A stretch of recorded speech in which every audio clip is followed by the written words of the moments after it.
So good afternoon.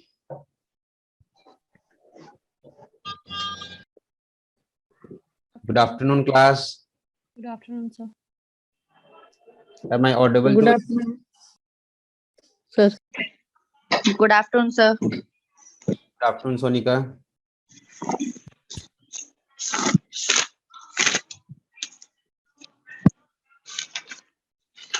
बाकी rest of all कहाँ पे हो?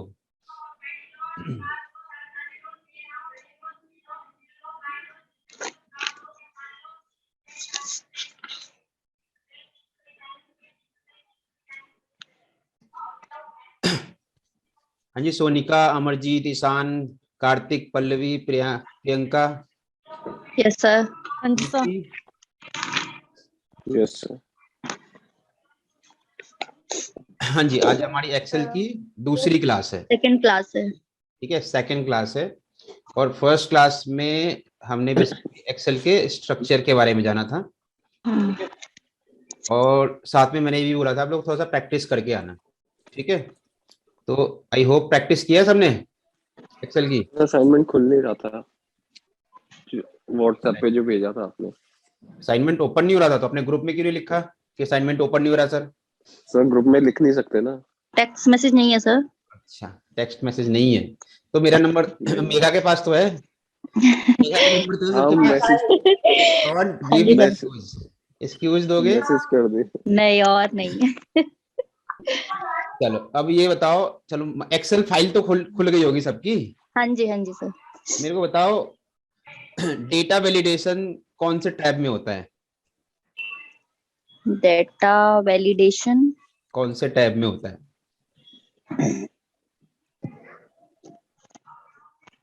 सेल में. नहीं पता? सर Data भी होगा. डेटा में होगा, बिल्कुल सही जवाब. डेटा वैलिडेशन डेटा में ही होगा. हाँ, हाँ जी. फ्रीज का ऑप्शन किस में होता है? होम वाले में. होम वे. नहीं सॉरी इंसर्ट में. ये तुक्का ले लेगा ना, मैं गैस नहीं खेल रहा ना. मैं पूछ रहा हूँ, मैं इसलिए पूछ रहा हूँ यानी कि आप लोगों ने किसी ने मेरी बात नहीं मानी. ठीक है, अपने टीचर और मेंटर्स की बात नहीं मानोगे तो कहाँ सीखोगे?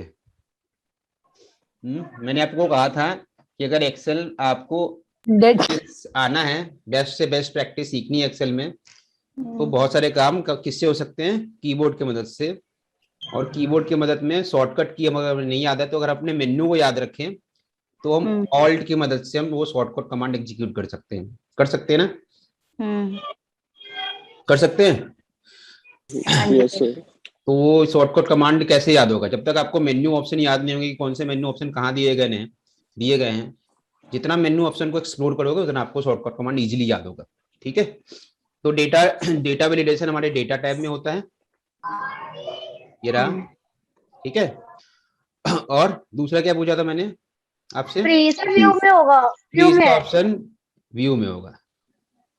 ठीक है, तो मुझे अगर यहाँ फ्रीजिंग अप्लाई करनी है, इस पॉइंट पे मैं यहाँ पे लेके गया और इस पॉइंट में मुझे फ्रीजिंग अप्लाई करनी है और मैं होम टैब में हूँ तो मैं डायरेक्टली क्या करता?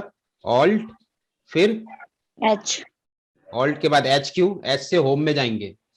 ऊपर लिखा हुआ है, देखो यहाँ पे क्या लिखा हुआ है? ऑल्ट डब्ल्यू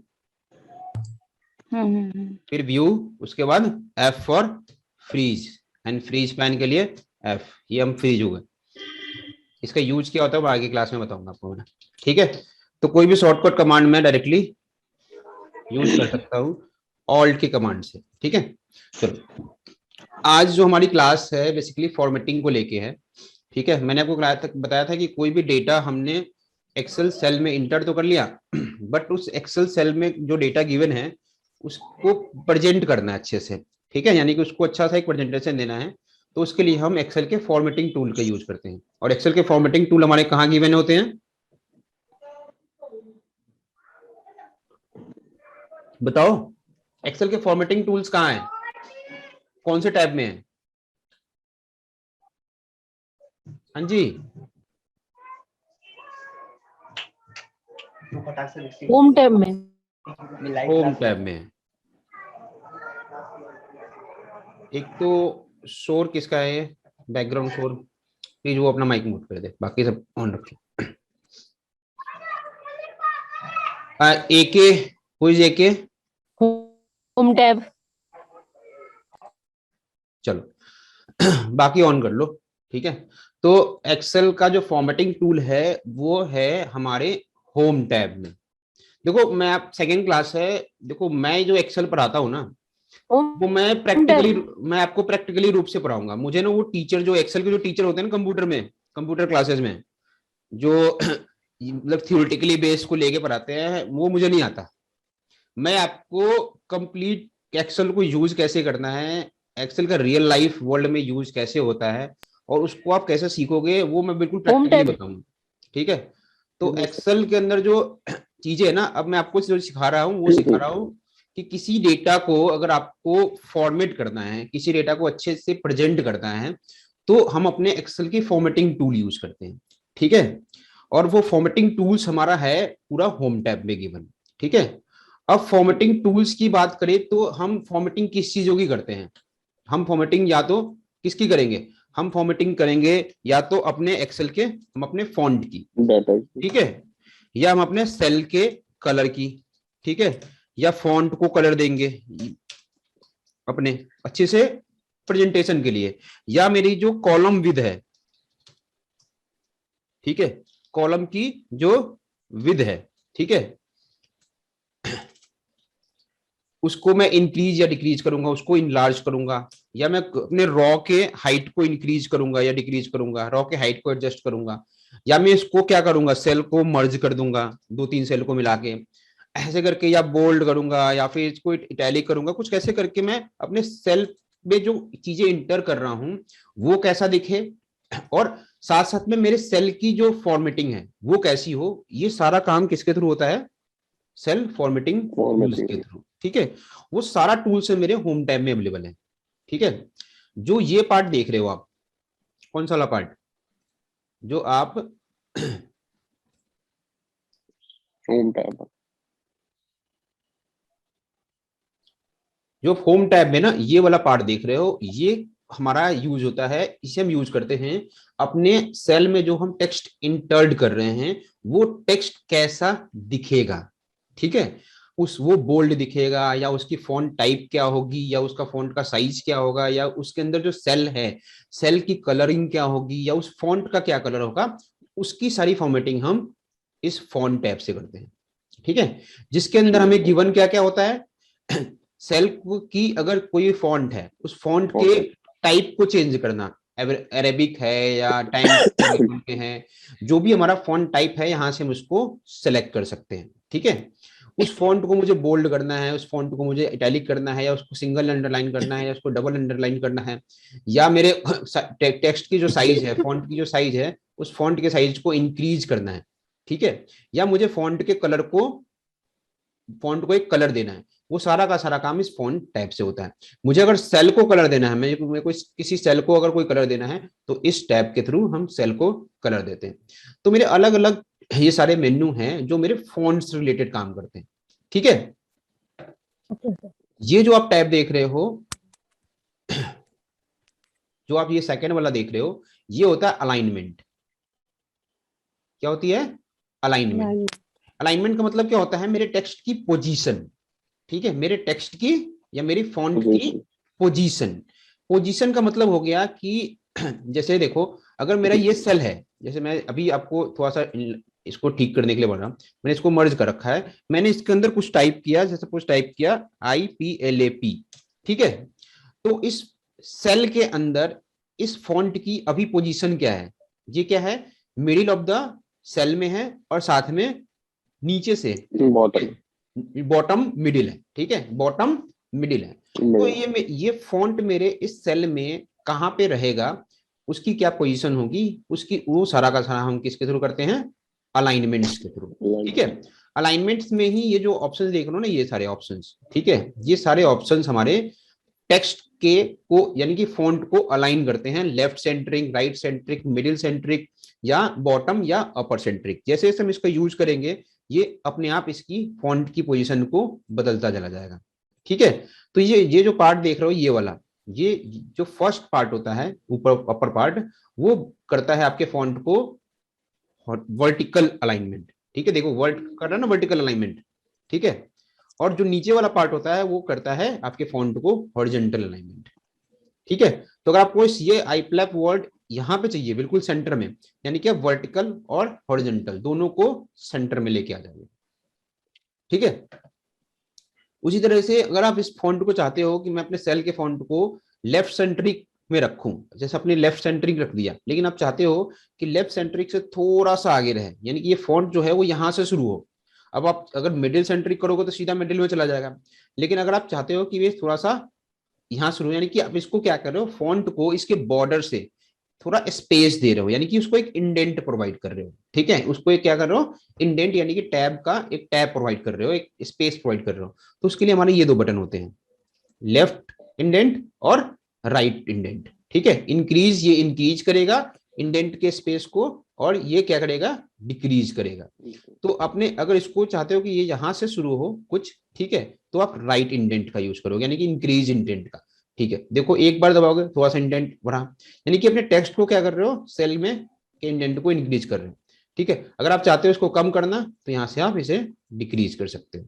ठीक है, आप चाहते हो कि ये टेक्स्ट यहां से ना शुरू होकर यहाँ पे हो, यहाँ इसकी पोजीशन यहाँ हो, तो या तो राइट इंडेंट का यूज करो, या फिर टेक्स्ट को पहले ले जाओ राइट में। ठीक है, और फिर इसे इसका इंडेंट कम करते चले जाओ।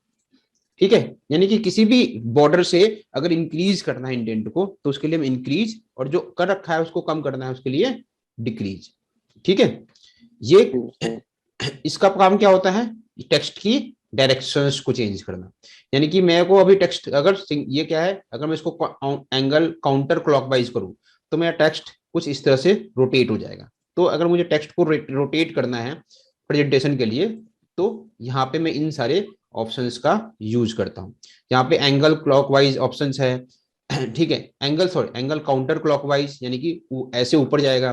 ठीक है, अगर क्लॉकवाइज करना है तो आपका क्लॉकवाइज मूव होगा। ठीक है,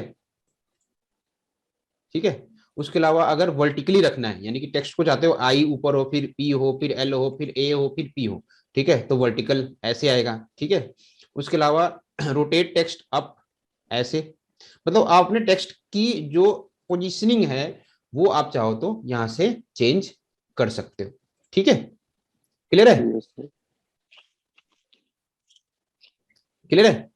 तो ये आपका बेसिकली हमारा अलाइनमेंट होता है, किसकी, हमारे फॉन्ट की अलाइनमेंट्स के लिए। ठीक है, ये जो ऑप्शन है मर्ज एंड सेंटर, ये मैं थोड़ी देर में बताता हूँ। ये बेसिकली होता क्या है कि जैसे मान लो मैंने एक सेल को बॉर्डर दिया हुआ है, मैं भी बॉर्डर दे देता हूँ ताकि आप लोगों को समझ में आए मर्जिंग अप्लाई कैसे होती है। ठीक है, मैंने इन सेल्स को बॉर्डर दिया है। ठीक है, अब ये हमारे लिए एक अलग अलग सेल है ना सेल। ये इसकी सेल की आइडेंटिटी क्या है हमारे लिए, I20, I31। ठीक है, इस सेल की आइडेंटिटी क्या है, J नंबर कॉलम 13 नंबर रो, यानी कि J31, यानी कि ये सारे सेल हमारे क्या है, अलग अलग है ना, अलग अलग। ठीक है, अगर हम चाहते हैं कि ये सब सारे सेल मिलके वन सेल में आ जाए, जैसे हमने यहाँ किया है, देखो ये किया ना, ये सारे सेल्स को मिला के हमने एक सेल में किया है। तो जब हम ऐसी चीज आते हैं जहां पे हमें 2 या 2 से ज्यादा सेल्स को मर्ज करना होता है, तो वहां पे हम यूज करते हैं मर्ज एंड सेंटर का। अलाइनमेंट्स के अंदर हमारे पास एक ऑप्शन किसका है, मर्ज एंड सेंटर का। ठीक है, ये ऑप्शन हमारे देख रहे हो ना, मर्ज and centre. Merge and centre के अंदर बेसिकली आपका 4 टैब है, 4 तरीके के ऑप्शंस होते हैं। पहला तो ऑप्शन होता है मर्ज एंड सेंटर का। मर्ज एंड सेंटर में क्या होगा कि आपका जो सेल के अंदर जो टेक्स्ट है, ठीक है, और जो सेल है वो दोनों मर्ज होते हैं। जो सेल है वो पूरा सारे सेल मिलके एक सेल बन जाएंगे, और जो टेक्स्ट है वो सेंटर अलाइन हो जाएगा कुछ इस तरह से। ठीक है, जैसे अगर हमने यहां पे लिख दिया, ठीक है, आईप्लैप, ठीक है, अब आईप्लैप वर्ड यहां लिखा हुआ है, क्लियर है। अब मैं इसको अगर कंप्लीट सिलेक्ट करता हूं, और सिलेक्ट करने के बाद मर्ज एंड सेंटर के ऑप्शन पे क्लिक करके अगर मैं ये बटन प्रेस करूंगा मर्ज एंड सेंटर, तो क्या होंगे, मेरे ये सारे सेल मिलके एक सेल बन जाएंगे, और टेक्स्ट की अलाइनमेंट क्या है, सेंटर में है। ठीक है, अगर आपको इसको मिडिल रखना है तो कुछ इस तरह से, यानी कि ये वाला ऑप्शन प्रेस करो तब ये हॉरिजॉन्टली भी मिडिल हो जाएगा। ठीक है, दूसरा ऑप्शन है वापस अनमर्ज किया मैंने इसको। दूसरा ऑप्शन है मेरे पास मर्ज अक्रॉस का। मर्ज अक्रॉस से पहले हम सीखते हैं मर्ज सेल। मर्ज सेल क्या करेगा, सारे सेल्स को मिला के मर्ज तो करेगा जो मर्ज एंड सेंटर ने काम किया था, लेकिन सेंटर जब आपने दिया मर्ज एंड सेंटर तो टेक्स्ट की जो अलाइनमेंट है वो भी सेंटर हो गई, सेंट्रिक हो गई। लेकिन अगर आप चाहते हो कि सिर्फ सेल मर्ज हो, जो मैंने सेल की के अंदर जो टेक्स्ट की अलाइनमेंट कर रखी है वो मेरा चेंज ना हो, तो आप क्या यूज करोगे, मर्ज मर्ज सेल। सेल। ठीक है, अब देखो इसका सेल का अलाइनमेंट, टेक्स्ट का अलाइनमेंट क्या है, लेफ्ट सेंट्रिक कोई है जो हमारा टेक्स्ट का था। ठीक है, और साथ में हमारे सेल मर्ज हो गए। वापस से अनमर्ज करना है तो या तो आप इसी बटन पर प्रेस कर दो, ये अनमर्ज हो जाएगा। ठीक है, या फिर इसी के अंदर ऑप्शन है अनमर्ज सेल का। ठीक है, अब जैसे हमने यहां लिखा आई प्लप, यहां लिख दिया एक्सेल। ठीक है, यहां लिख दिया जीएसटी और यहां लिख दिया टैली।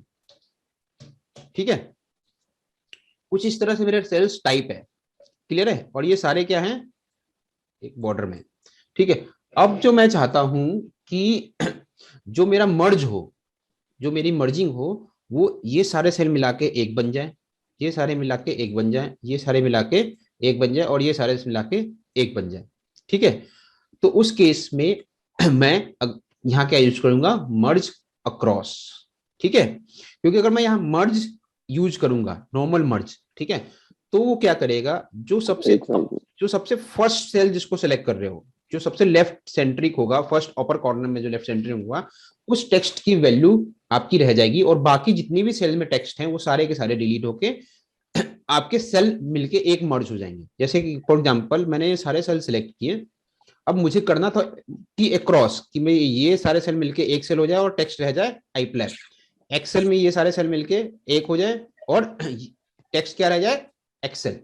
तो करना तो मुझे ये है, लेकिन अगर मैंने यहाँ पे मर्ज सेल किया, देखो मर्ज सेल किया, तो मुझे एक एरर ऑप्शन आएगा। ठीक है, आया है option, merging cell only keep the upper left value and discard the other value.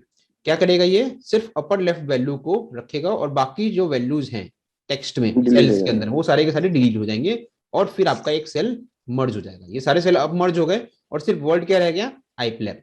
अब मुझे ये तो नहीं चाहिए था। ठीक है, मुझे क्या चाहिए था कि कुछ सेल इस तरह से मर्ज हो, कुछ सेल इस तरह से मर्ज हो, ये कुछ इस तरह से दिखे, जो मेरे को व्यू हो वो कुछ इस तरह से व्यू हो। ठीक है, इस तरह से। ठीक है, आई प्लैप के एक्सेल है, एक्सेल का भी एक्सेल है, जीएसटी का भी सेल है और टैली का भी सेल है। अब मैं चाहता हूं ऐसा, लेकिन मेरे को बार बार ये करना पड़ रहा है। मैंने 4 टाइम यूज किया ना मर्ज सेल को, लेकिन यही ऑप्शन मैं एक बार में भी कर सकता हूं। मैं क्या करूंगा, इनको सिलेक्ट करेंगे और यहां पे हम यूज करेंगे मर्ज अक्रॉस। ठीक है, मर्ज अक्रॉस। जैसे मर्ज अक्रॉस यूज किया, देखो जो मैं चाहता था वो मेरा एक बार में हो गया। ठीक है, तो डिफरेंस समझ में आया। मर्ज सेल क्या करेगा, मेरे सारे सेल को मिला के एक सेल बना देगा और अलग अलग टेक्स्ट को मिला के भी एक ही टेक्स्ट बना देगा। ठीक है, एक टेक्स्ट में रहने देगा। और मर्ज अक्रॉस क्या करेगा, मर्जिंग जो होगी वो वर्टिकली हॉरिजॉन्टली मेरे अलग अलग कॉलम्स की होगी, और मेरे को एक साथ में मैं कई सारे मर्जिंग अप्लाई कर सकता हूं उसी रॉ में। ठीक है, उस सिंगल रॉ में। क्लियर है, इसमें कोई डाउट है आप लोग को? No sir. अब नेक्स्ट देखो, नेक्स्ट ऑप्शन इसके अंदर है रैप टेक्स्ट का। रैप टेक्स्ट भी बड़ा इंपॉर्टेंट होता है। जैसे मैंने यहां लिखा, देखो जैसे मैंने यहां लिखा the institute of practical learning, ठीक है, फॉर अकाउंटिंग प्रोफेशनल्स। अब ये टेक्स्ट, ठीक है, ये जो टेक्स्ट है मेरा, और यहां पे मैंने लिख दिया एक्सेल क्लास। अब आपको इस सेल के अंदर जो पूरा टेक्स्ट है वो दिख रहा है? No sir. नहीं व्यू हो रहा। इस सेल के अंदर जो पूरा टेक्स्ट है वो हमें व्यू हो रहा है? नहीं हो रहा। ठीक है, नहीं, क्योंकि इसके नेक्स्ट वाले सेल पे कुछ रिटर्न है। ठीक है, अब ये जो सेल है इसके अंदर जो टेक्स्ट है ये कैसे व्यू होगा, ये प्रिंट में भी नहीं आएगा क्योंकि इसके अंदर जो ये टेक्स्ट है वो बहुत लार्ज है, इस सेल में फिट नहीं बैठ रहा, तो या तो मैं इसकी कॉलम विद को इतना इंक्रीज कर दूं जिससे ये पूरा सेल, पूरा टेक्स्ट इसके अंदर आ जाए, ठीक है, तब मेरा व्यू होगा, ठीक है। लेकिन ऐसा करने से मेरे को लिमिटेशंस रहती है, मेरी पेपर्स पे लिमिटेशंस होती है, जहां मैं प्रिंटिंग के लिए यूज कर रहा हूं, पता चला एक ऐसा वर्ड है या कुछ ऐसे नाम है या जो लार्ज हैं, बाकी सारे छोटे हैं, जिनका टेक्स्ट विद कम है, ठीक है, उनके लिए मैं सारे कॉलम्स की साइज को इंक्रीज नहीं कर सकता। तो मैं इसको क्या ऐसे लिखूं, मैं, मेरे पास लिमिटेशंस हैं, तो मैं क्या इसको ऐसे लिखूं कि भाई इसको मैंने कम कर दिया और यहाँ पे जो लर्निंग पार्ट है इसको इस वाले सेल में डाल दिया, ऐसे भी ऐसे लिख सकता हूं? नहीं लिख सकता, मैं लाइन को ब्रेक कर रहा हूं, लेकिन जो दूसरी लाइन है वो किस में जा रही है, सेकंड सेल में जा रही है, ठीक है। तो मैं ऐसे में नहीं कर सकता, तो मैं क्या करता हूं, यहाँ पे रैप टेक्स्ट का यूज करता हूं। किसका यूज करेंगे? Wrap text. रैप टेक्स्ट क्या करेगा, आपके सेल की जो सेल मतलब सॉरी कॉलम की जो विड्थ है उसको उतना ही रखेगा, ठीक है, और आपके टेक्स्ट को ब्रेक कर देगा। क्या करेगा? ब्रेक करेगा।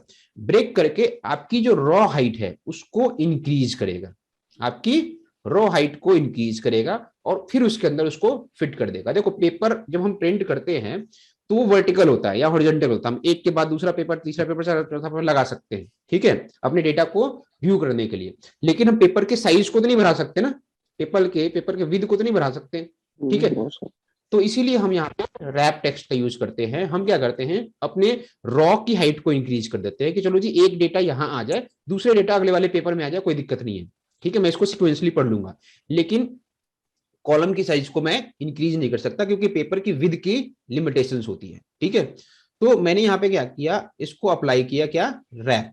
जैसे ही रैप अप्लाई किया, देखो ये क्या हुआ, ऑटोमेटिकली आपकी जो रॉ हाइट थी वो इंक्रीज हुई, ठीक है, कॉलम हाइट वैसी रह जाएगी, ठीक है, और फिर आपका टेक्स्ट ब्रेक हो गया, ठीक है, सेल एक ही है और आपका टेक्स्ट क्या हो गया, ब्रेक हो गया। ब्रेक होके आपको इसके अंदर ऑटोमेटिकली वो सेल फिट हो गया और आप इजीली अब देख पा रहे हो कि उस सेल में नाम क्या है, ठीक है।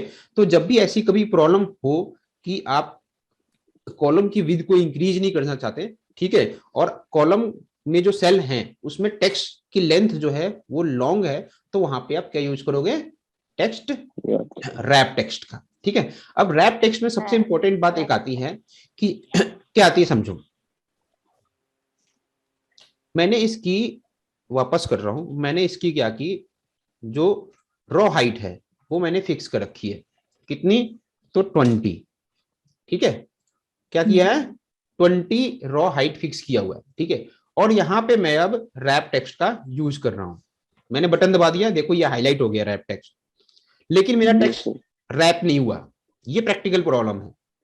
हमें रैप कैसे करना है वो आपको आ गया कि रैप करने के लिए अपने सेल्स को क्या करोगे, रैप टेक्स्ट पे क्लिक कर दोगे, टेक्स्ट रैपिंग होगी। लेकिन भाई सर आपने बताया रैप हो जाएगा, लेकिन रैप तो हुआ नहीं हुआ ना रैप। देखो अभी अनरैप है, अभी द इंस्टीट्यूट ऑफ प्रैक्टिकल लिख के आ रहा है, जैसे मैंने इसको रैप किया, ये रैप नहीं हुआ, हुआ रैप, रैप का बटन तो अप्लाई हुआ लेकिन इंक्रीज नहीं हुई।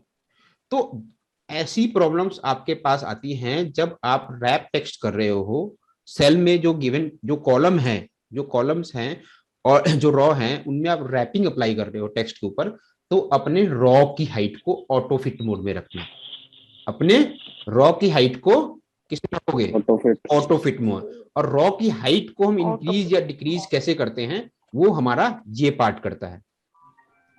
रॉ कॉलम्स की हाइट को जो हम इंक्रीज या डिक्रीज करते हैं वो हमारा फॉर्मेटिंग पार्ट करता है। क्या करता है, कौन सा पार्ट, फॉर्मेटिंग पार्ट, जो आप ये देख रहे हो ना, फॉर्मेटिंग, ठीक है, ये काम करता है हमारे रैपिंग पे, सॉरी सेल में कॉलम्स के ऊपर काम करता है, ठीक है। तो सेल के अंदर एक ऑप्शन है किसका, फॉर्मेट का। फॉर्मेट में हम अपने रॉ की हाइट को इंक्रीज डिक्रीज यहां से करते हैं और इसे ऑटो फिट मोड में यहां पे रखते हैं। तो मुझे क्या करना है, इस सेल को ऑटो फिट मोड में रखना पड़ेगा, ठीक है। तो मैं इस रॉ को पहले सिलेक्ट कर लूंगा और फिर इसे किस में डालूंगा, ऑटो फिट मोड, यानी कि मैं एक्सेल को अलाउ कर रहा हूं कि अगर मैं रैपिंग अप्लाई कर रहा हूं, क्या मैं, अगर मैं रैपिंग अप्लाई कर रहा हूं तो अपनी रॉ की हाइट को अपने अकॉर्डिंग और एडजस्ट तो कर लेना, ठीक है, अपने अकॉर्डिंग एडजस्ट कर लेना। मैंने ऑटो रॉ फिट किया, जैसे ही किया देखो ये ऑटो रॉ फिट हो गया। जैसे ही किया ये इसने क्या किया, अपनी साइज को इंक्रीज कर ली रॉ की, और उसमें क्योंकि मैंने रैप टेक्स्ट अप्लाई किया था तो टेक्स्ट को रैप कर दिया, ठीक है। या तो आप दोनों चीजें कर सकते हो, पहले आप पहले क्या करो, देखो अभी रैपिंग हटा दी मैंने, फॉर्मेट में गया और ऑटो फिट में डाल दिया इसको, ठीक है। अब मैं इस पे जब रैप अप्लाई करूंगा तो ये अपने आप इंक्रीज हो जाएगा, ठीक है। तो रैपिंग कैसे यूज करनी है और रैपिंग से रिलेटेड जो प्रॉब्लम्स हैं ऑटो फिट की, वो जब आएगी तो उसे कैसे दूर करना है ये समझ गए, यस सर। ठीक है। तो प्रॉब्लम एंड सॉल्यूशन दोनों मिल गया हमें, ओके। वैसे ही मर्जिंग में जो प्रॉब्लम थी हमारी कि मर्जिंग कैसे करनी है, और मर्जिंग के अंदर जब हम क्रॉस मर्ज करते हैं, ठीक है, तो उसमें जो प्रॉब्लम आती है उसको कैसे दूर करना है मर्ज क्रॉस के थ्रू, वो हमने देख लिया। यानी कि हमें Yes. क्रॉस मर्ज करना हो, उसमें कोई प्रॉब्लम आ रही है, बार बार मुझे मर्ज करना पड़ रहा है, तो वहां पे मर्ज क्रॉस का यूज करके हम अपने सेल्स को क्या कर सकते हैं, मर्ज कर सकते हैं, ठीक है। अब मैं ये वाला आपको पॉइंट अभी नहीं बताया मैंने, फॉन्ट के अंदर क्या था, एक तो जैसे कि फॉन्ट का टाइप चेंज करना है, तो क्या करोगे आप, यहाँ से आप क्या करोगे, जो भी फॉन्ट टाइप चाहिए आपको, जैसे आप स्क्रॉल करोगे ना इसके ऊपर, वो आपको फॉन्ट टाइप चेंज कर देंगे। जैसे मुझे मान लो ऐसा चाहिए फॉन्ट टाइप एरियल ब्लैक, या ये चाहिए तो मैं एरियल में ला लूँ, ठीक है। अब ये फॉन्ट की टाइप क्या हो गई, एरियल। मुझे इसको बोल्ड करना है तो बी, अंडरलाइन करना है तो दिस वन, और सिंगल अंडरलाइन करना है तो ये अंडरलाइन, और डबल अंडरलाइन करना है तो डबल अंडरलाइन, ठीक है। उसके अलावा यहां से क्या करते हो आप, अपने टेक्स्ट की साइज को इंक्रीज या डिक्रीज करते हो। इसके अंदर ऑप्शंस गिवन है 8 9 10 11 12 30, जैसे सब इंक्रीज करते चला जाओगे अब इंक्रीज होता चला जाएगा, ठीक है। जैसे जैसे डिक्रीज करोगे डिक्रीज करते जाएगा, ठीक है। अब यहाँ पे 12 के बाद फिर आप 14 है, तो अगर आपको 14 नहीं चाहिए, आप चाहते हो इसकी टेक्स्ट की साइज क्या रहे 12.5, तो आप यहाँ पे इस बॉक्स पे क्लिक कर दोगे और यहाँ पे टाइप करोगे 12.5। डिजायर्ड फॉन्ट साइज आप चाहो तो टाइप भी कर सकते हो, क्या कर सकते हो, डायरेक्टली इसके अंदर टाइप करके एंटर मारोगे तो जो फॉन्ट की साइज है वो 12.5 हो गई, ठीक है। अगर आप अगर आप चाहते हो कि भाई मेरे को ये बार बार फॉन्ट की जो साइज है मैं टाइप ना करूं, कुछ ऐसा बटन दे दे जिससे मैं इंक्रीज डिक्रीज करके देखता चले जाऊं कि ये फिट कितना सही लग रहा है कितना नहीं लग रहा है, तो यहाँ पे ये फॉन्ट की साइज को इंक्रीज और फॉन्ट की साइज को डिक्रीज करने का ऑप्शन है, ठीक है। लेकिन वो इंक्रीज और डिक्रीज इस रेशियो में करेगा, जो देख रहे हो ना 18 20 22 24 26 28 36 इस रेशियो में करेगा, ठीक है। तो जैसे ही आप इंक्रीज प्लस इंक्रीज का फॉन्ट साइज बटन दबाओगे ये इंक्रीज हो जाएगा, देखो 14 हो गया, 14 के बाद 16, 16 के बाद 18, 18 के बाद ऐसे करके इंक्रीज करेगा, और ये क्या हो गई डिक्रीज, ठीक है। तो फॉन्ट की साइज को इंक्रीज या डिक्रीज हम अपने इस पॉइंट से भी, इस बटन से भी कर सकते, ठीक है। अब मुझे अगर फॉन्ट के ऊपर कोई कलर अप्लाई करना है, यानी कि मेरे को ब्लैक कलर नहीं चाहिए फॉन्ट का, ठीक है, तो मैं ये जो बटन है मेरा फॉन्ट कलर का, ठीक है, उसको मैं यूज करता हूं। इस ड्रॉप डाउन पे आप क्लिक करो, यहाँ पे आपका सारे कलर्स ऑप्शंस आ जाएंगे, जो भी आपको कलर अप्लाई करना है वो आप चाहो तो यहाँ से कलर अप्लाई कर सकते हो। आपको फिर भी कलर समझ में नहीं आ रहा तो आप मोर कलर में जाओगे, ये विंडो ओपन हो जाएगी और यहाँ से आपको जो भी कलर चाहिए देख सकते हो, या फिर कस्टम में अपने अकॉर्डिंग जो कलर चूज करना है अकॉर्डिंगली ऐसे करके, ठीक है। यहाँ से आप इसको लाइट कर सकते हो और डार्क कर सकते हो, ठीक है। ये करके आप इसको क्या करते हो, ओके करते हो और ये कलर आपका चेंज हो जाता है, ठीक है। तो ये तो फॉन्ट के कलर की बात हो गई। अगर मुझे सेल को एक कलर देना है, ठीक है, जब इसका बैकग्राउंड क्या है, सेल का कोई भी कलर नहीं है, सेल को कोई कलर दिया हमने नहीं दिया, हमने भी कलर किसको दिया है, फॉन्ट को दिया है। तो सेल को कलर देना चाहते हो तो सेल को सिलेक्ट करके यहाँ पे सेल कलर ऑप्शन है, ठीक है।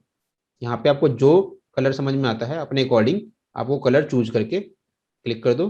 तो अभी क्या हुआ, सेल को कलर मिल गया, ठीक है।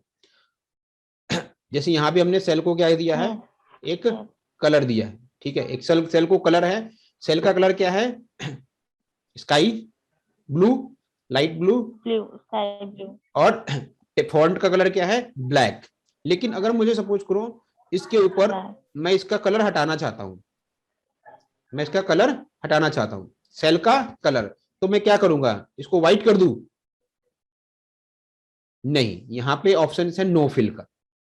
ठीक है, सेल को व्हाइट कलर दे सकते हो चाहो तो आप, लेकिन जब आपको सेल में कोई कलर नहीं चाहिए तो नो फिल के ऑप्शन को चूज करना। ठीक है, और बाय डिफॉल्ट ये नो फिल रहेगा। जब आप कलर अप्लाई कर रहे हो और फिर बाद में कोई कलर नहीं चाहिए तो आप सेल को क्या करोगे, सेल कलर को नो फिल करोगे। ठीक है, हाँ जी, नो ठीक है सर, ओके सर। क्लियर? हाँ जी सर।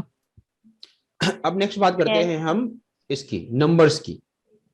ठीक है, नंबर्स में हमने यहाँ पे एक नंबर टाइप किया, सपोज करो 2541.321। ठीक है, ये मेरा नंबर है। ठीक है, अब जो नंबर है उस नंबर की फॉर्मेटिंग में बहुत कुछ होता है। ठीक है, अगर नंबर की आप फॉर्मेटिंग देखो ना, तो नंबर की फॉर्मेटिंग टैब में हमारे पास एक तो ये है कि हमारा नंबर कैसा दिखेगा। ठीक है, ये करेंसी से रिलेटेड है, ये परसेंटेज है, ये टेक्स्ट को सेपरेट करता है, नंबर्स को सेपरेट करता है थाउजेंड्स में। ठीक है, और ये डिसिमल और इंक्रीज डिसिमल और डिसिमल कम करने का। जैसे यहाँ पे 321 है, मुझे डिसिमल में नहीं चाहिए, कम डिजिट चाहिए डिसिमल की, तो मैं इसे कम करता चला जाऊंगा यहाँ से। मुझे ज्यादा डिजिट चाहिए तो इससे मैं बढ़ा सकता हूँ, ये वाला इंक्रीज करने के लिए डिसिमल और ये वाला डिक्रीज करने के लिए। यानी कि डिसिमल व्यू अगर आप जो भी अपने सेल में चाहते हो उसके अकॉर्डिंग आप यहाँ से शो कर सकते हो कि कितने डिसिमल मेरे को ये व्यू होगा।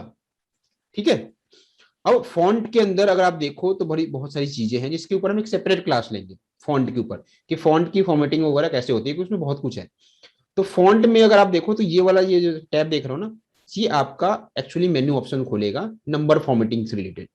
तो जैसे ही आप इस बटन पे क्लिक करोगे यहाँ पे, ठीक है, इस बटन पे, तो आपका एक विंडो ओपन हो जाएगा जिसका नाम है फॉर्मेट सेल। बेसिकली यहाँ पे नंबर की फॉर्मेटिंग, इसके थ्रू नंबर की formatting, alignments, font, border, fill, protection, काफी सारी चीजें होती है जो फॉर्मेट सेल्स के अंदर गिवन है। तो उसी में से सबसे पहला वाला पार्ट है वो नंबर पार्ट है। अलाइनमेंट हमने अभी भी देखा, अलाइनमेंट बेसिकली हमने देखा था, अलाइनमेंट के कुछ और पार्ट को हम देखेंगे बाद में।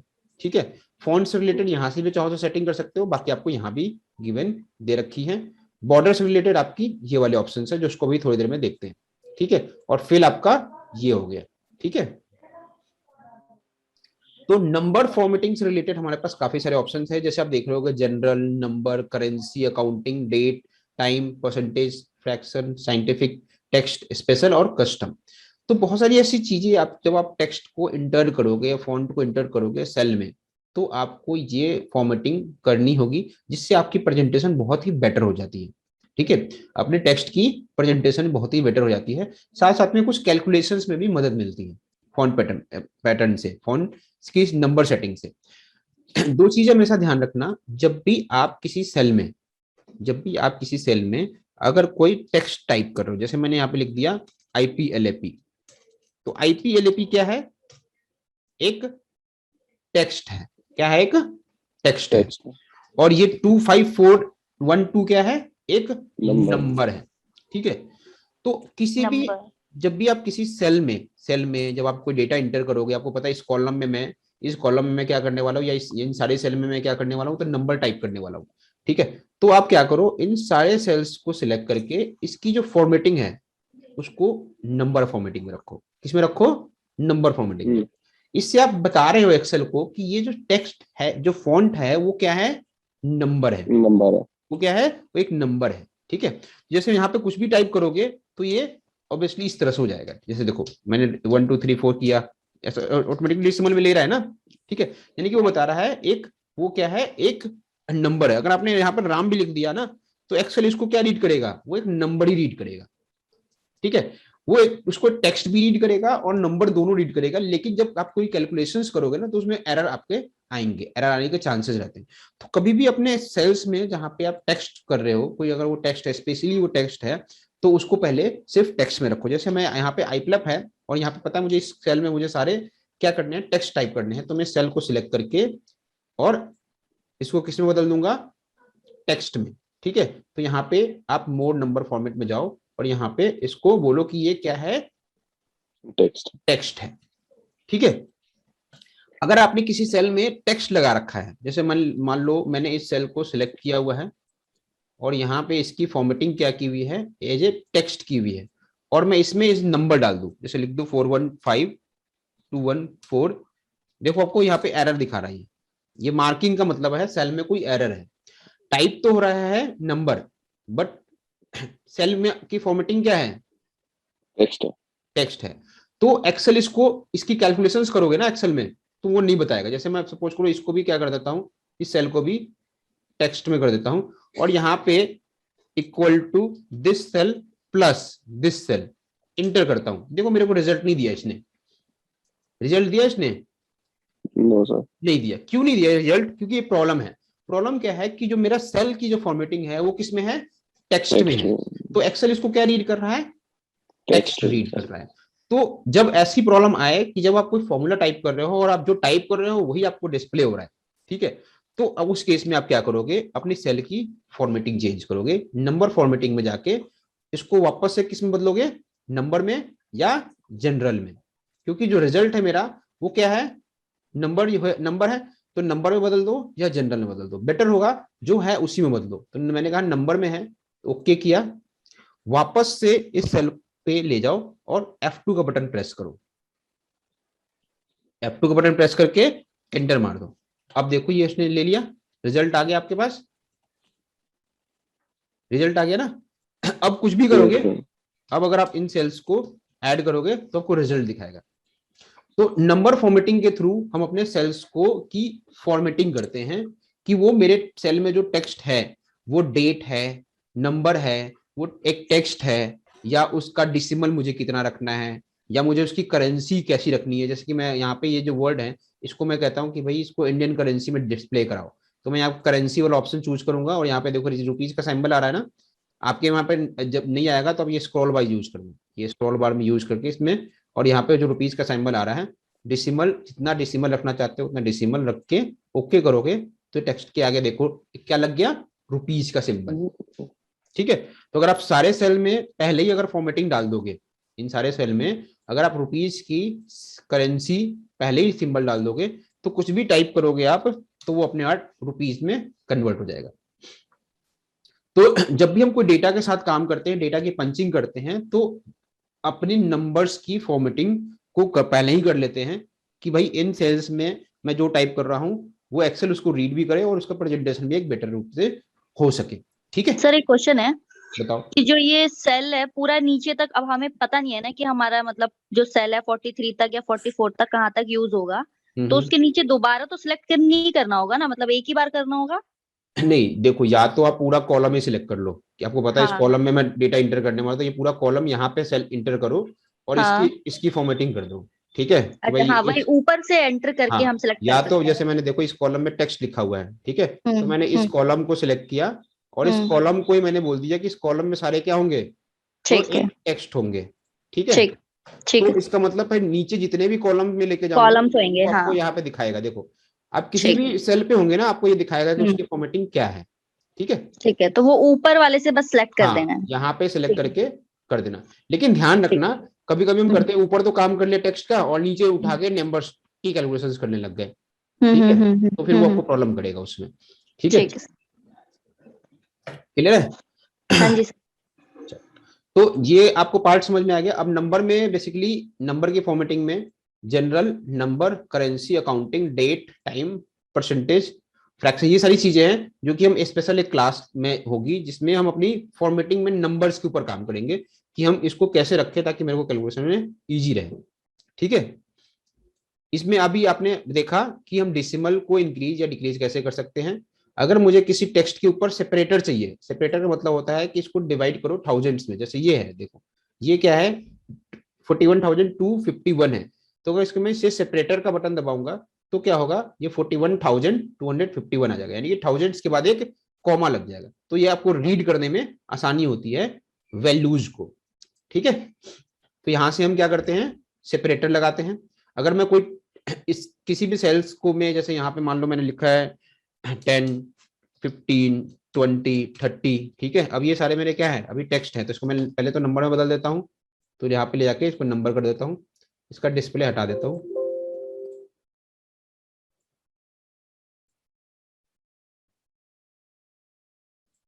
देखो कभी भी ध्यान रखना, एक और प्रॉब्लम मैं आपको बताता हूँ, ये एक्सेल में प्रॉब्लम आएगी आपको। देखो यहाँ पे 10 है, ये 15 है। जब ये इस सेल में मैंने वैल्यू इंटर की थी तो ये एक टेक्स्ट था, सेल क्या था, एक टेक्स्ट में था। इसलिए जैसे मैंने वैल्यू इसमें 10 इंटर करी और 15 इंटर करी, ये अभी भी इसको क्या कर रहा है, टेक्स्ट रीड कर रहा है। किसी भी सेल में अगर टेक्स्ट की फॉर्मेटिंग लगी होगी तो लेफ्ट सेंटरिंग हो जाएगा, और नंबर होगा तो राइट सेंटरिंग अपने आप हो जाएगा। ठीक है, अभी भी ये क्या कर रहा है, 10 और 15 को टेक्स्ट रीड कर रहा है। तो आप क्या करना है, इसको सिलेक्ट कर लेना ऐसे। अब इसको क्या करना है, आपको नंबर में कन्वर्ट करना है। तो ऐसे सेलेक्ट कर लेना इसको, और ये जो बटन देख रहे हो ना, ये बटन दिख रहा है आपको, इस पे क्लिक करना। ठीक है, और यहाँ पे देखो एक ऑप्शन आ रहा है कन्वर्ट टू नंबर, आप कन्वर्ट टू नंबर कर देना। तो ये नंबर में कन्वर्ट हो गया अब। Yes sir. ठीक है, अब ये नंबर है, जैसे ही नंबर में कन्वर्ट हुआ ये राइट सेंटरिंग हो गया। ठीक है, इसके ऊपर अगर परसेंटेज डालना चाहते हो सबके, तो वैसे परसेंटेज लिख दो, ये परसेंटेज हो गए। लेकिन ध्यान रखना, जब परसेंटेज अप्लाई करते हो तो 10 का मतलब वो फिर 100% कर देगा उसको। ठीक है, तो आपका टाइपिंग किस तरह से होना चाहिए, आप यहाँ टाइप क्या करोगे, 0.10, ठीक है, 0.20, 0.15, 0.30 ऐसे करके, और फिर इसके ऊपर परसेंटेज अप्लाई करो, ये अपने आप परसेंटेज में बदल गया।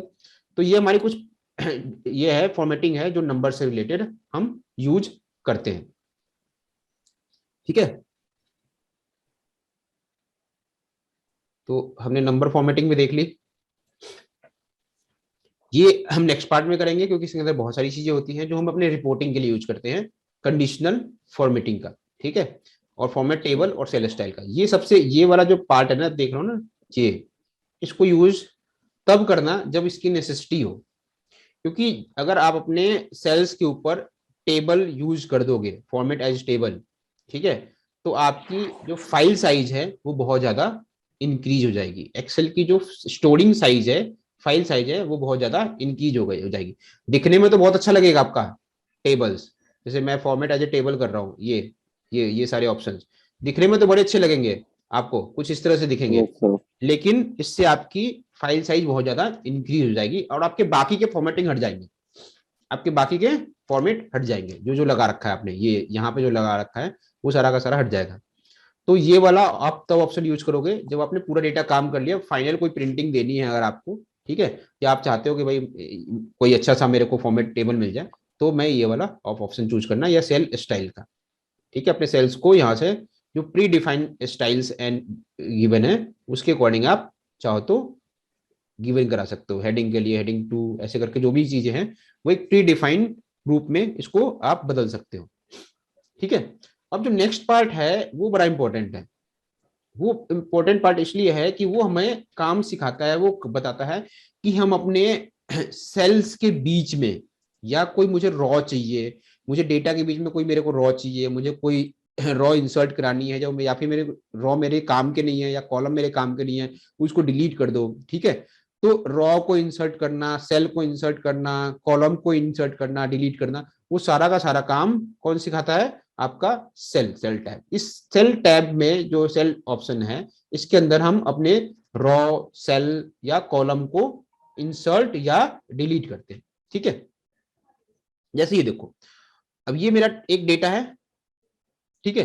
अब फॉर एग्जाम्पल मुझे अक्टूबर, नवंबर, दिसंबर, इन दोनों के बीच में, अक्टूबर के बाद इन दोनों के बीच में मुझे क्या चाहिए, कॉलम चाहिए, डेटा को एंटर करने के लिए। इन दोनों के बीच में क्या चाहिए, एक कॉलम चाहिए। तो मुझे कॉलम चाहिए, तो ये सेल वाला काम करा। अब मुझे क्या करना है, इंसर्ट करना है, तो इंसर्ट वाले बटन पे जाऊंगा। इंसर्ट वाले बटन पे मेरे पास टोटल 4 ऑप्शंस है। पहला क्या ऑप्शन है, इंसर्ट सेल। दूसरा ऑप्शन है इंसर्ट रॉ। दूसरा ऑप्शन है इंसर्ट रॉ। तीसरा है इंसर्ट सीट कॉलम, और फोर्थ है इंसर्ट सीट। जब मैं कॉलम को सिलेक्ट करूंगा तो मेरे पास 2 ऑप्शन हाईलाइट होंगे, इंसर्ट सेल का और इंसर्ट कॉलम का। ठीक है, 2 चीज हम इंसर्ट करा सकते हैं, या तो पूरा कॉलम कराए या कुछ सेल्स कराए। ठीक है, अब उसकी रिक्वायरमेंट कैसे पड़ेगी, कहां पड़ती है, वो हम देखते हैं। तो अभी मेरे को रिक्वायरमेंट क्या थी, कॉलम की रिक्वायरमेंट थी। तो मैंने जहां भी आपको कॉलम चाहिए होगा, आप ठीक उसके बाद वाले कॉलम को सिलेक्ट करोगे। ठीक है, जैसे मुझे एच और आई के बीच में कॉलम चाहिए, एच और आई के बीच में कॉलम चाहिए, तो आप कॉलम नंबर आई को सिलेक्ट करोगे। ठीक है, कॉलम को सिलेक्ट करने का शॉर्टकट कमांड होता है, क्या होता है बताओ? Control space. अब कंट्रोल स्पेस में ये सारे कॉलम सिलेक्ट हो गए, उसका रीजन है, चलो ये पहले हटा देते हैं।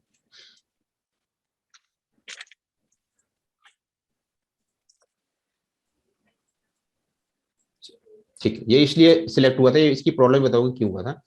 तो कॉलम को, अगर मुझे कोई किसी कॉलम को सिलेक्ट करना है, अगर मैं सेल पे हूं और इस पूरे कॉलम को, कॉलम नंबर आई को सिलेक्ट करना है, तो मैं कंट्रोल प्लस स्पेस बार का बटन दबाता हूं, तो मेरा पूरा कॉलम सिलेक्ट हो जाता है।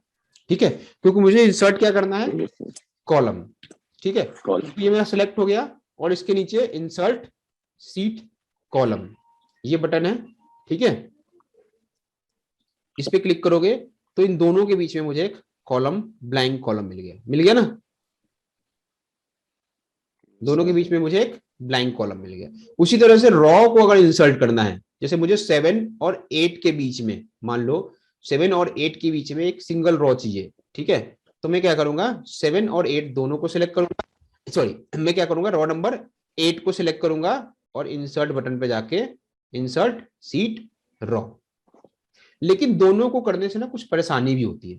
अगर मैं पूरा कॉलम इंसर्ट करा रहे हैं, सॉरी पूरा कॉलम इंसर्ट करा रहे हैं और पूरी रॉ इंसर्ट कराने आ रहे हैं, तो मुझे प्रॉब्लम होती है। क्यों प्रॉब्लम हो रही है कि जब मैं कहता हूं कि पूरा रॉ इंसर्ट करो, तो इस डेटा के आगे, अब मुझे फील्ड तो सिर्फ यहीं तक चाहिए थी, लेकिन मेरे इस कॉलम में, अगले वाले कॉलम में भी एक ब्लैंक रॉ इंसर्ट हो गया। देखो यहाँ पे एक ब्लैंक रॉ इंसर्ट हुआ, जो मुझे नहीं चाहिए था, जो मुझे नहीं चाहिए था। ठीक है, तो जब आपको पूरा रॉ नहीं चाहिए हो या पूरा कॉलम नहीं चाहिए हो, तो उस केस में आप कुछ सेल ही इंसर्ट कराते हो। क्या कराते हो, आप कुछ सेल्स इंसर्ट कराते हो। जैसे फॉर एग्जांपल मुझे क्या चाहिए था, मुझे इनके बीच में कोई, जैसे ये जो 5 और 6 के बीच में ये ब्लैंक नहीं चाहिए। ठीक है, रॉ ये इसलिए आया क्योंकि हमने क्या किया, 7 और 8 के बीच में एक नया रॉ इंसर्ट किया, तो इस वजह से मैं जो राइट में जो डेटा था मेरा, उसके बीच में भी मेरे ब्लैंक सेल इंसर्ट हो गए, जो कि मेरे वर्किंग के लिए अच्छी नहीं है। तो मैं क्या करूंगा, अब मैं रॉ इंसर्ट नहीं करूंगा, मैं रॉ इंसर्ट करने के बजाय मैं कुछ सेल्स इंसर्ट करूंगा। मैं क्या करूंगा, कुछ सेल्स इंसर्ट करूंगा। तो जितने भी सेल्स की रिक्वायरमेंट है, जितने भी सेल्स की रिक्वायरमेंट है, उन सेल्स को आप सिलेक्ट कर लोगे। जैसे मुझे यहां से लेके यहां तक के डेटा में, ठीक है, ऊपर एक ब्लैंक सेल चाहिए, ताकि मैं नई एक एंट्री जो छूट गई थी वो डाल सकूं। तो ये करने के बाद आप क्या करोगे, इंसर्ट सेल्स। इंसर्ट सेल में आपके पास एक डायलॉग बॉक्स ओपन होगा, जो कि पूछेगा कि आप जो सेल इंसर्ट करा रहे हैं उससे क्या होगा, क्या आपके जो करंट सिलेक्टेड सेल है, ठीक है, वो नीचे की तरफ डाउन हो जाए, या जो और उसके ऊपर एक सेल आ जाए, या फिर जो सेल सेलेक्ट कर रखे हैं वो राइट को मूव हो जाए और उसके लेफ्ट में सेल आ जाए। ठीक है, सेल या तो ऊपर इंसर्ट होगा या आपके लेफ्ट में इंसर्ट होगा। जो ब्लैंक सेल है वो आपके लेफ्ट में इंसर्ट होगा या आपके ऊपर सेल में इंसर्ट होगा, जो आपने सेल सेलेक्ट की है। तो आपकी जैसी रिक्वायरमेंट हो उसके अकॉर्डिंग आप ये दोनों में से ऑप्शन चूज करोगे कि आप क्या चाहते हो। आप चाहते हो कि ये डेटा यहां से शिफ्ट होके इधर शिफ्ट हो जाए और फिर इसकी जगह यहाँ पे एक नया ब्लैंक सेल आ जाए। ठीक है, तो आप क्या करोगे, शिफ्ट सेल राइट, यानी कि करंट सेल राइट को शिफ्ट होके यहाँ पे ब्लैंक मिल जाए। तो और अगर आप चाहते हो कि ये डाउन होके एक ब्लैंक सेल मिले, तो शिफ्ट सेल डाउन। ठीक है, हाँ जी, यस सर। बाकी के क्लास का है सर। Yes sir. बस 3 बंदों के बाद समझ में नहीं आ रहा। नहीं आ रहा तो बोलो ना, फिर मैं तो बोलता था थोड़ा मुझे तो समझ में आ रहा है। क्या नहीं समझ में आ रहा है, इन सेल इंसर्ट करना नहीं समझ में आ रहा है ना अभी। नहीं, और ये नंबर्स वाला जो बोला वो भी नहीं, थोड़ा नंबर वाला तो पड़ा। पल्ले ही नहीं पड़ा। नहीं तो सर, इतनी देर से कहाँ थे, सोच रहे थे कि दोबारा वीडियो देखूंगी मैं। हाँ यही सोच रही थी सर। नहीं, ये वाला काम नहीं करना है आपने। अगर आपने ये वाला काम कर लिया तो पूरी क्लास समझ में नहीं आएगी।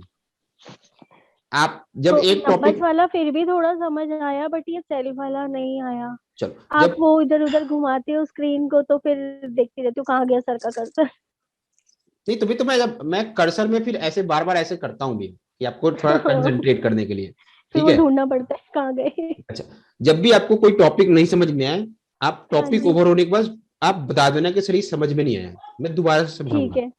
उस टॉपिक को। आपके चुप होने का वेट कर रही थी कि आप कब पूछोगे फिर कब बोले। नहीं मैं नहीं पूछूंगा, मैं तो आगे बढ़ता चला जाऊंगा।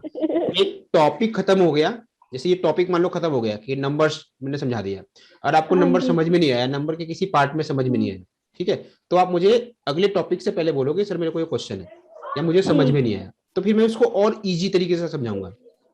ठीक है सर, एक बार ये सेलोर वाला दोबारा चलो समझा दो तो मैं सेलोर आपको, मैं पहले मैं जब समझा रहा हूँ ना आपको, पहले प्रॉब्लम के थ्रू समझा रहा हूँ, ठीक है, कि प्रॉब्लम क्या होती है फिर उसका सॉल्यूशन क्या होता है, क्योंकि जब आप ठीक डेटा है। के साथ काम करते हो तो जब प्रॉब्लम हाँ आती जी है तो उसका सॉल्यूशन ढूंढते हो आप, ठीक है। हाँ जी अब हाँ जी। प्रॉब्लम देखो क्या है। फर्स्ट प्रॉब्लम ये है कि मुझे मेरे इस डेटा में, ये डेटा दिख रहा है आप सबको, हाँ जी, डेटा दिख रहा है ना। हाँ जी यस सर, हाँ सर। जी यस। इस डेटा में सीरियल नंबर 2 से पहले मुझे एक डेटा की एंट्री करनी है, यानी कि एक एम्प्लॉय के रिकॉर्ड्स की एंट्री करनी है, ठीक है, ये मेरी प्रॉब्लम है, ठीक है, कि मैंने रॉ नंबर 1 2 3 4 5 पे इतने सारे टोटल 14 एम्प्लॉय की रिकॉर्ड एंट्री कर तो ली, लेकिन जब मैंने अपनी रिकॉर्ड शीट चेक करी तो एक एम्प्लॉय का रिकॉर्ड छूट गया जो कि सीरियल नंबर 2 पे था, ठीक है। अब मुझे सीरियल नंबर 1 और 2 के बीच में जब तक कोई ब्लैंक स्पेस नहीं मिलेगा तब तक मैं अपना एंट्री कर सकता हूं, नहीं कर सकता। मुझे क्या चाहिए, मुझे इन दोनों के बीच में एक रॉ चाहिए, यानी कि कुछ ब्लैंक सेल्स चाहिए। तो ब्लैंक सेल कैसे आएंगे, या तो हम पूरा एक ब्लैंक रॉ, हम पूरा एक ब्लैंक रॉ इंसर्ट कर दे, ठीक है, या फिर हम इन सेल्स से ऊपर एक नया ब्लैंक सेल ले आए। दो चीजें होती है ब्लैंक लेने की, या तो पूरा ब्लैंक रॉ करोगे या पूरा एक कुछ सेल्स, जितने सेल्स की रिक्वायरमेंट है उतने सेल्स की इंसर्ट करोगे, ठीक है। अब अगर आपको कभी ऐसा हो कि पूरा आपको रॉ ही चाहिए, कंप्लीट रॉ चाहिए, तो एक किसी भी रॉ को इंसर्ट करने के लिए आप क्या करते हो, आपको जहां भी रॉ चाहिए ब्लैंक रॉ, तो आप क्या करते हो उस रॉ नंबर के को सिलेक्ट करते हो जिसके ऊपर आपको एक ब्लैंक रॉ चाहिए। जैसे मुझे रॉ नंबर 7 और 8 के बीच में एक ब्लैंक रॉ चाहिए, यानी कि रॉ नंबर 8 के ठीक पहले, तो मैं रॉ नंबर 8 को सिलेक्ट करूंगा, ठीक है, रॉ नंबर 8 को सिलेक्ट करूंगा। रॉ नंबर 8 को सिलेक्ट करने के बाद आपके पास एक शॉर्टकट कमांड होता है रॉ को इंसर्ट कराने का, जो कि होता है कंट्रोल प्लस, लिख लो, कंट्रोल प्लस से हम क्या करते हैं, कंट्रोल प्लस, कंट्रोल और प्लस का बटन, कंट्रोल प्लस जैसे हम प्रेस करेंगे हमारा एक ब्लैंक रॉ इंसर्ट हो जाएगा। तो रॉ कैसे इंसर्ट करना है वो समझ में आ गया, यस सर। ठीक है। हम इस टैब से नहीं समझते हैं, अगर इस टैब से भी समझना चाहते हो, अगर आपको शॉर्टकट कमांड याद नहीं है तो आप क्या करोगे, रॉ सिलेक्ट करोगे और इंसर्ट टैब के अंदर जाके इंसर्ट सीट रॉ, ठीक है। और अगर आपको शॉर्टकट कमांड याद है तो रॉ को सिलेक्ट करके कंट्रोल प्लस, क्लियर है। Yes sir. हाँ जी, रॉ समझ में आ गया कैसे इंसर्ट करना है। Yes sir. हाँ जी सर। चलो, लेकिन अब एक प्रॉब्लम तो दूर हो गई कि मेरे को रॉ तो इंसर्ट करना आ गया, चलो जी एक फील्ड मिल गया, अब यहाँ पे मैं जिस एम्प्लॉय का रिकॉर्ड भी इंटर करना चाहता हूँ उस एम्प्लॉय का रिकॉर्ड में यहाँ पे इंटर कर दूंगा, ठीक है भाई, राम छूट गया था तो मैंने राम के सारे रिकॉर्ड्स यहाँ पे इंटर कर दिए, लेकिन उससे मेरी प्रॉब्लम हो गई, मेरे को रॉ तो मिल गया ब्लैंक, लेकिन प्रॉब्लम क्या हुई, जो मेरे राइट में सेल थे यहाँ पे इनके बीच में भी ब्लैंक वैल्यू आ गई, आ गया ना। देखो 6 नंबर यहाँ है, 6 के बाद एक ब्लैंक वैल्यू है और फिर 7 वैल्यू है, 7 नंबर है, यानी कि ये जब रॉ इंसर्ट हुआ तो यहां से लेके लास्ट एक्सेप्ट डी कॉलम तक गया, पूरा कॉलम तक जाएगा, पूरा रॉ इंसर्ट होगा तो, ठीक है। तो जब भी आपको ऐसी प्रॉब्लम आए कि जहां पे ब्लैंक रॉ इंसर्ट कराया है उसकी वजह से राइट के डेटा के बीच में, आपके राइट वाले डेटा के बीच में ब्लैंक वैल्यू आ रही है, यानी कि ब्लैंक सेल आ रहा है, तो उस समय हम पूरा रॉ इंसर्ट नहीं करते हैं, उस समय हम पूरा रॉ इंसर्ट नहीं करते हैं। नहीं करता। उस समय हम क्या करते हैं, हम कुछ सेल्स को इंसर्ट करते हैं। क्या करते हैं, कुछ सेल्स को इंसर्ट करते हैं। तो अब जैसे मैं अब कुछ सेल्स इंसर्ट करा रहा हूं, देखो अभी मेरा डेटा आप अगर राइट में देखोगे तो ऐसे है, 6 के बाद 7 है, कोई ब्लैंक वैल्यू नहीं है, ठीक है। अब मुझे रॉ नंबर 7 और 8 के बीच में क्या चाहिए, एक नया सेल, ठीक है। यानी कि यहां से लेके यहां तक के बीच में इनके ऊपर मुझे एक नया क्या चाहिए, सेल चाहिए, ब्लैंक सेल, ताकि मैं सेकंड पर्सन जो छूट गया था उसकी एंट्री यहाँ पे कर सकूं। तो आपने जब भी ऐसी रिक्वायरमेंट हो, जब आपको सिर्फ सेल्स की रिक्वायरमेंट हो, आपको पूरी रॉ की रिक्वायरमेंट नहीं हो, तो आप जहां भी सेल्स की रिक्वायरमेंट है उनको सिलेक्ट करोगे। आपको सेल की रिक्वायरमेंट रॉ नंबर 8 के सेल्स से ऊपर है, ठीक है, तो आप रॉ नंबर 8 के उन सेल्स को सिलेक्ट कर लोगे जिनके ऊपर आपको ब्लैंक सेल चाहिए, ठीक है। अब यहां पे वापस आप कंट्रोल प्लस का बटन प्रेस करना है। क्या करोगे, वापस कंट्रोल प्लस का।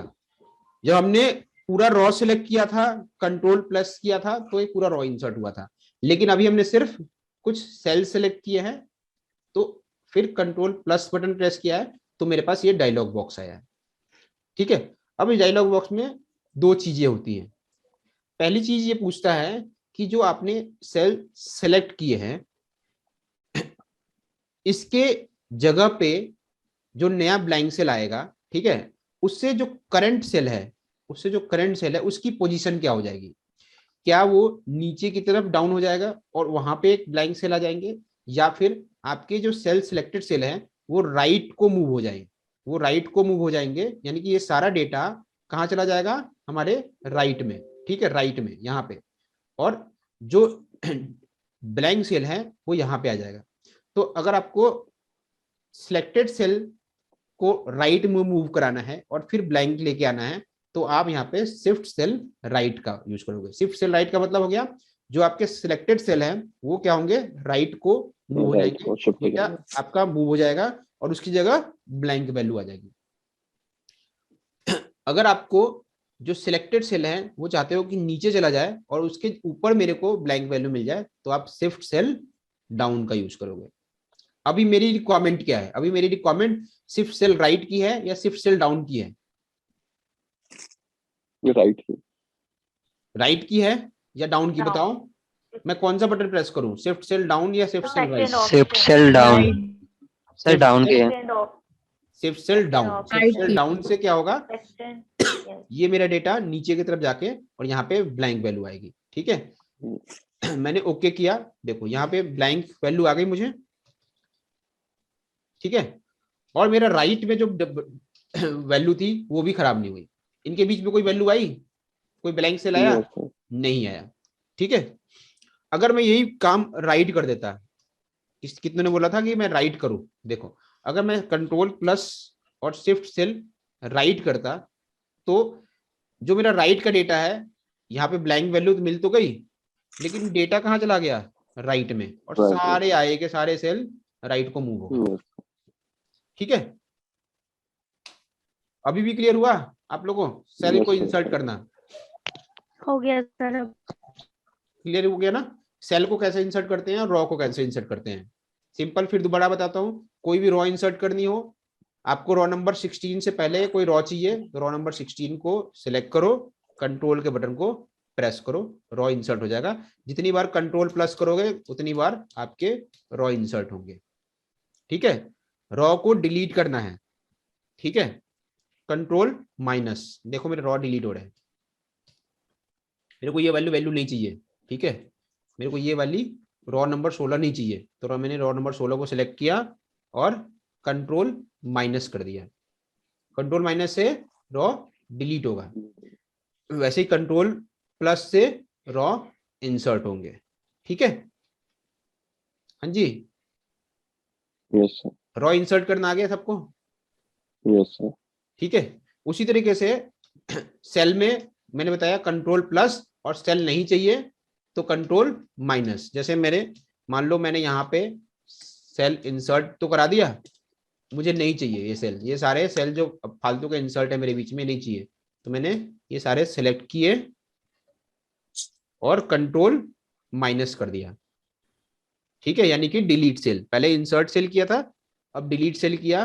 तो यहाँ पे पूछेगा कि आप जो सेल डिलीट होंगे उसमें उससे क्या होगा, आपका जो नीचे वाला सेल है ऊपर हो जाएगा या राइट को लेफ्ट को सेंट्रिक हो जाएगा, कि ये डेटा यहाँ पे आ जाएगी या नीचे वाला डेटा ऊपर आ जाएगा। तो आपको नीचे वाला डेटा ऊपर चाहिए तो शिफ्ट सेल अप, यानी कि सेल को डिलीट करो और नीचे वाले सेल्स को ऊपर ले आओ। ठीक है, तो शिफ्ट सेल अप। अगर आप चाहते हो कि ये सेल डिलीट होके लेफ्ट का डेटा उसकी जगह आ जाए तो आप शिफ्ट सेल लेफ्ट। ठीक है, शिफ्ट सेल अप किया, ओके किया, तो ये मेरा सेल डिलीट हो गया। कंट्रोल प्लस, कंट्रोल प्लस किसके लिए है बताओ? रो ऐड करने के लिए, रो ऐड करने के लिए और सेल को ऐड करने के लिए। रो ऐड, और कंट्रोल माइनस डिलीट करने के लिए, डिलीट करना, डिलीट, ठीक है, चाहे वो रो हो या मेरा सेल सेल हो। हो। ठीक है, उसी तरह से कॉलम है, जैसे रॉ को किया है वैसे ही कॉलम है। मुझे रॉ नंबर जी और एच के बीच में एक नया कॉलम चाहिए, तो मैं रॉ नंबर एच को सिलेक्ट करूंगा और कंट्रोल प्लस कर दूंगा। ठीक है, कंट्रोल प्लस कर दूंगा। लेकिन मुझे सारे रॉ नहीं चाहिए। मैं अगर मैंने यहाँ पे कैलकुलेशन कर रखी है, जैसे मैंने देखो यहाँ पे दो, यहाँ पे कुछ लिखा है राम श्याम, ठीक है, रमन, ऐसे करके कुछ टेक्स्ट लिखे हुए नीचे। ठीक है, और मैं ई और एफ के बीच में अगर पूरा कॉलम इंसर्ट कर दूं कंट्रोल प्लस करके, तो क्या होगा, राम और श्याम के बीच में भी डेटा गैप हो गया, क्योंकि मुझे नहीं चाहिए। मुझे तो चाहिए बस ये जो डेटा है, ये जो डेटा है, ये डेटा इन दोनों के बीच में एक ब्लैंक वैल्यू। तो मैं इन क्या करूंगा, इन सेल्स को सिलेक्ट करूंगा, राइट वाले सेल को, राइट सेल को सिलेक्ट करो, कंट्रोल प्लस करो, शिफ्ट सेल राइट, यानी कि ये सारे सेल राइट को मूव होंगे और इसकी जगह ब्लैंक वैल्यू आ जाएगी। शिफ्ट सेल डाउन का मतलब ये सेल नीचे डाउन होगा और ये ब्लैंक वैल्यू आ जाएगी। तो मुझे शिफ्ट सेल राइट करना है। ठीक है, ओके करोगे तो ये राइट को मूव हो जाएगा और यहाँ पे नया इंफॉर्मेशन आ जाएगी, यानी कि नया ब्लैंक सेल आ जाएगा। ब्लैंक, ठीक है, यस,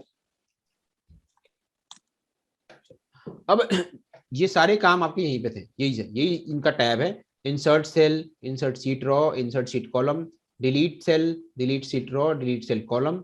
ठीक है, अगर आपको अपनी कॉलम की विद को इंक्रीज करना है, ये मेरी विद है, इसको बोलते हैं हम अपनी कॉलम की विद, चौड़ाई। अगर आपको कॉलम की विद इंक्रीज करनी है तो माउस में, आप माउस से क्या करोगे, अगर माउस यूज कर रहे हो तो कॉलम, ये अपने माउस को यहाँ लेके जाना, इन दोनों के बीच में। ठीक है, इन दोनों के बीच में यहाँ पे ये आपका इंडेंट इंक्रीज और डिक्रीज का बटन आ जाएगा। राइट लेफ्ट क्लिक करके राइट को ड्रैग करोगे तो इंक्रीज होगा कॉलम, और अगर लेफ्ट क्लिक करके लेफ्ट को डिक्रीज करोगे तो क्या होगा, डिक्रीज होगा। अगर आप चाहते हो कि ऑटो फिट हो जाए, यानी कि मेरी कॉलम में टेक्स्ट जो है वो उसकी जो मैक्सिमम पोजीशन है वहां तक वो पहुंच जाए अपने आप, तो यहाँ पे रख के डबल क्लिक कर दो, ऑटो फिट हो जाएगा। लेकिन ऑटो फिट करोगे अगर मान लो कोई भी टेक्स्ट बहुत ज्यादा है, जैसे मान लो यहाँ पे मेरे को ये इस कॉलम में इस सेल के अंदर बहुत ज्यादा टेक्स्ट है, ठीक है, इस सेल में, तो अगर मैं यहाँ पे डबल क्लिक करूंगा तो इस सेल के अकॉर्डिंग वो कर देगा सर ऑटो फिट। ठीक है, तो इसे आप मैनुअली लेफ्ट क्लिक करके राइट को ड्रैग करो या लेफ्ट को ड्रैग करो। ठीक है, कॉलम को, क्लियर है? यस।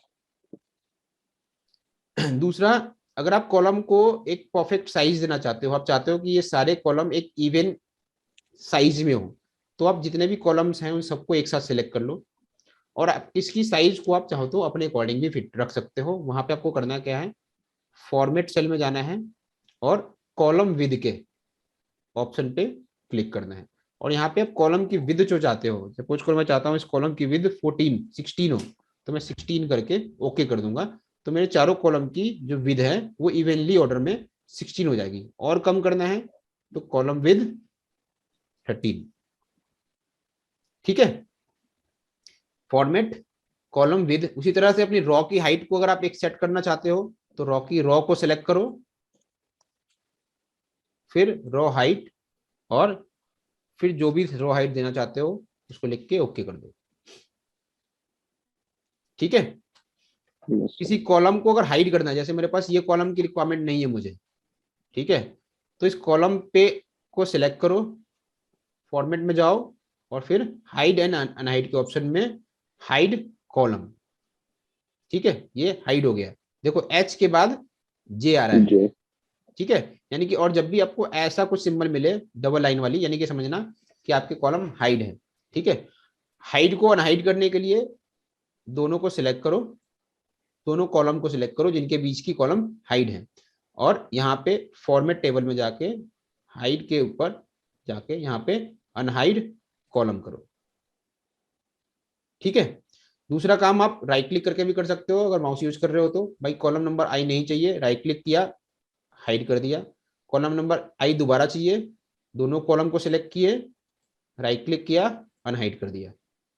ठीक है, सेम जैसे कॉलम किया है वैसे ही रॉ, कोई रॉ अगर नहीं चाहिए, जितने भी नहीं चाहिए, एक नहीं चाहिए, दो नहीं चाहिए, तीन नहीं चाहिए, तो सिलेक्ट करो, राइट क्लिक, हाइड, वापस से सिलेक्ट करो दोनों कॉलम को, राइट क्लिक, अनहाइड। ठीक है, कॉलम नंबर ए हाइड हो गया गलती से या कर दिया आपने, अब ए के पहले कोई कॉलम तो है नहीं। ठीक है, हमने कहा था अनहाइड करने के लिए दो कॉलम को सिलेक्ट करना है।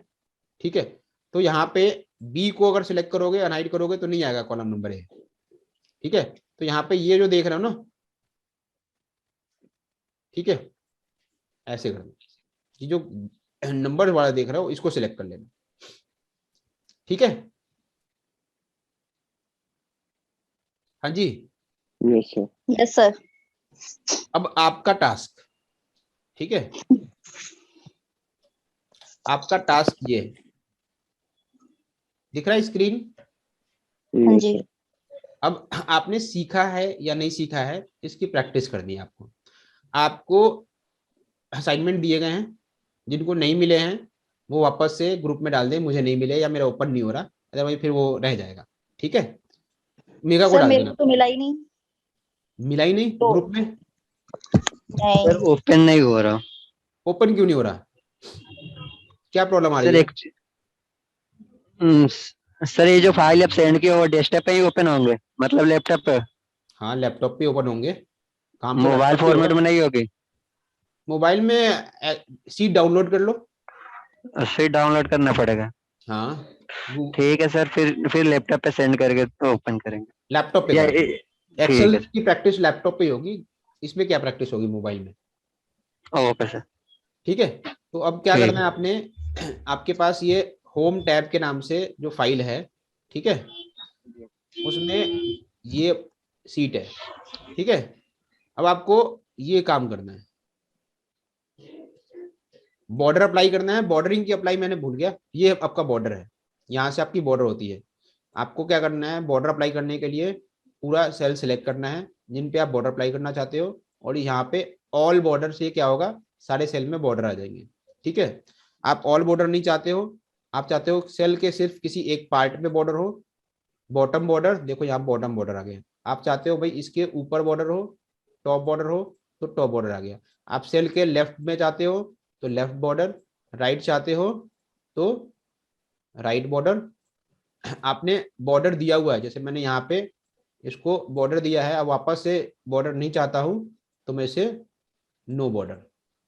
ठीक है, इस सारे सेल्स के आउटसाइड में थिक बॉर्डर चाहते हो तो आउटसाइड थिक बॉर्डर। ठीक है, थोड़ा सा चाहते हो आउटसाइड बॉर्डर तो ऐसे आउटसाइड बॉर्डर, यानी कि सेल के बीच वाले में बॉर्डर नहीं है, ये इसके आउटसाइड बॉर्डर। तो ऐसे करके आप बॉर्डर दे सकते हो। तो आपको क्या करना है, इस डेटा को की फॉर्मेटिंग करनी है ऑल बॉर्डर में। पहले ऑल बॉर्डर अप्लाई करना है, फिर apply thick outside border of the data. ठीक है, फिर आपको थर्ड पॉइंट करना है, apply font size 17 in row number 4, 5, 10 and 11 and make it bold. Row number count करो, ये आपके रॉ नंबर है, रो नंबर 4 5 6 7 ये वाले रो नंबर है लास्ट में जो कोने में दिए हुए हैं, ठीक है, ये वाला नहीं, रो नंबर 4 5 6 ऐसे करके। फिर cell the colour of data header in row number 6 as per your choice. इसको बोलते हैं डेटा हेडर। अपने डेटा को पहचान रहे ना, ये वाला डेटा यानी कि ये अब किसकी है, तो अक्टूबर अर्निंग की, इसको बोलते हैं डेटा का हेडर, जिसके थ्रू आप अपने डेटा को पहचानते हो, ठीक है। तो उसको आप अपने अकॉर्डिंग उसके सेल के कलर को चेंज करो। Apply the font colour in data header in row number 6, फिर इसके फॉन्ट कलर को चेंज करो। Centre align the data given in row number 4 and 5, ठीक है। फिर left align the data in row number 6 to 9। Move the content farther away, यानी कि इसके इंक्रीज इंडेंट करना है ये वाला, ठीक है। Farther away from cell border of the column number G from row number G7 to G20, ठीक है। उसी तरह से फिर merge the cell, apply grouping symbol, delete the cell, insert 11 cell between C and D, ठीक है। सब कुछ लिखा हुआ है, इसके अकॉर्डिंग आपको ये सारा काम करना है। और काम करके अपनी सीट को का स्क्रीनशॉट लेके, ठीक है, मेरा नंबर नोट डाउन करो 9953986872, इस पे सेंड कर देना। हाँ जी, किसने किसने सुना है टास्क? सर एक बार नंबर बोलना। ये लिखा है अच्छा अच्छा 99 9953। लो इसका हम अभी सीखा है हमने, इंक्रीज कर देते हैं इंटेंट। 9953 986872। ठीक है, ये मेरा व्हाट्सएप नंबर भी है, इस पे आप अपने अच्छी सी फॉर्मेटिंग करके, ठीक है, ये भेज देना।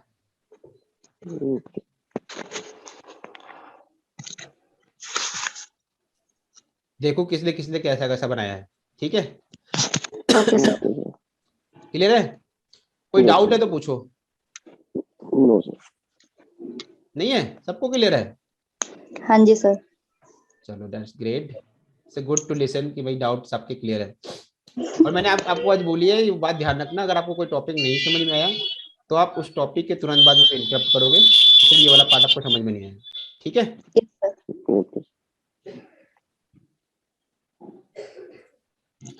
ठीक है, फिर नेक्स्ट क्लास में हम नेक्स्ट टॉपिक के साथ मिलते हैं। ठीक sir, thank you. Thank you.